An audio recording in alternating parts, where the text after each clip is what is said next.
Hi guys, ഇപ്പോൾ കഴിഞ്ഞ assistant prison ഓഫീസറുടെ പരീക്ഷയിൽ ഫിസിക്സിൽ നിന്ന് വന്നൊരു ചോദ്യമാണ് ഇവിടെ കൊടുത്തിരിക്കുന്നത്. ഇവിടുത്തെ പ്രസ്താവന നോക്കിയേ. ഗുരുത്വാകർഷണം മൂലമുള്ള ത്വരണത്തിൻ്റെ മൂല്യം ഭൂമധ്യരേഖയിൽ കുറവും ധ്രുവങ്ങളിൽ കൂടുതലുമായിരിക്കും. ഇത് നമുക്ക് ശരിയാണോ തെറ്റാണോ എന്ന് എങ്ങനെ കണ്ടുപിടിക്കാൻ പറ്റും? ഇവിടെ നോക്കിയേ, നമ്മുടെ ഭൂമിയുടെ ഷേപ്പ് എന്താണ്? ഭൂമിയുടെ ഷേപ്പാണ് ജിയോയിഡ് ഷേപ്പ്. എന്താണ് ജിയോയിഡ് എന്ന് പറഞ്ഞു കഴിഞ്ഞാൽ ധ്രുവങ്ങൾ അല്പം പരന്നതും മധ്യഭാഗം ചെറുതായി വീർത്തതുമായ ഗോളാകൃതിയാണ് ആരെന്ന് പറയുന്നത് ജിയോയിഡ്. ഈ പിക്ചറിലോട്ട് നോക്കുമ്പോഴേ നമുക്ക് മനസ്സിലായി നമ്മുടെ പോളാർ റീജിയനിലാണോ ഇക്വിറ്റോറിയൽ റീജിയനിലാണോ ഇവിടെ റേഡിയസ് കൂടുതൽ. ഇക്വിറ്റോറിയൽ റീജിയനിലല്ലേ. അപ്പം നോക്കിയേ, നമ്മൾ പഠിച്ചിട്ടുണ്ട് ഭൂമിയുടെ ഗുരുത്വാകർഷണ ത്വരണം കണ്ടുപിടിക്കുന്ന ഇക്വേഷനാണ് G=gm/r². ഇവിടെ gm/r² എന്തിനെയാണ് കാണിക്കുന്നത്? ഇവിടെ സ്മാൾ ലെറ്റർ G കാണിക്കുന്നത് ആക്സലേഷൻ ഡ്യൂ ടു ഗ്രാവിറ്റിയാണ്. ഇവിടെ ക്യാപിറ്റൽ G കാണിക്കുന്നത് ഗ്രാവിറ്റേഷണൽ കോൺസ്റ്റൻറ്റിനെയാണ്. R കാണിക്കുന്നത് റേഡിയസ് ഓഫ് എർത്തിനെയാണ്, ഭൂമിയുടെ റേഡിയസിനെയാണ്.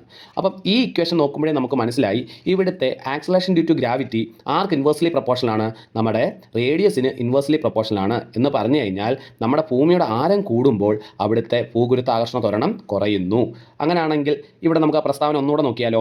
നോക്കിയേ, ഗുരുത്വാകർഷണം മൂലമുള്ള ത്വരണത്തിൻ്റെ മൂല്യം ഭൂമധ്യരേഖയിൽ കുറവും ധ്രുവങ്ങളിൽ കൂടുതലുമായിരിക്കും. ശരിയല്ലേ? ഇവിടെ ഭൂമധ്യരേഖയിൽ കുറയാൻ കാരണം എന്താണ്? ഇവിടെ റേഡിയസ് കൂടുതലാണ്, അതുകൊണ്ട് തന്നെ അവിടുത്തെ ആക്സലേഷൻ ഡ്യൂ ടു ഗ്രാവിറ്റി കുറയും. അവിടെ പോളാർ റീജിയനിൽ കൂടാൻ കാരണം എന്താണ്? അവിടെ റേഡിയസ് കുറവാണ്, അതുകൊണ്ട് തന്നെ ആക്സലേഷൻ ഡ്യൂ ടു ഗ്രാവിറ്റി കൂടും. അപ്പോൾ ഒന്നാമത്തെ പ്രസ്താവന ശരിയാണ്.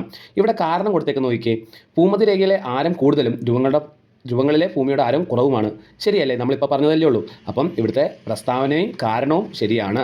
അപ്പോൾ ഓപ്ഷൻ ഡി ആണ് ഇവിടുത്തെ ഉത്തരം. താങ്ക്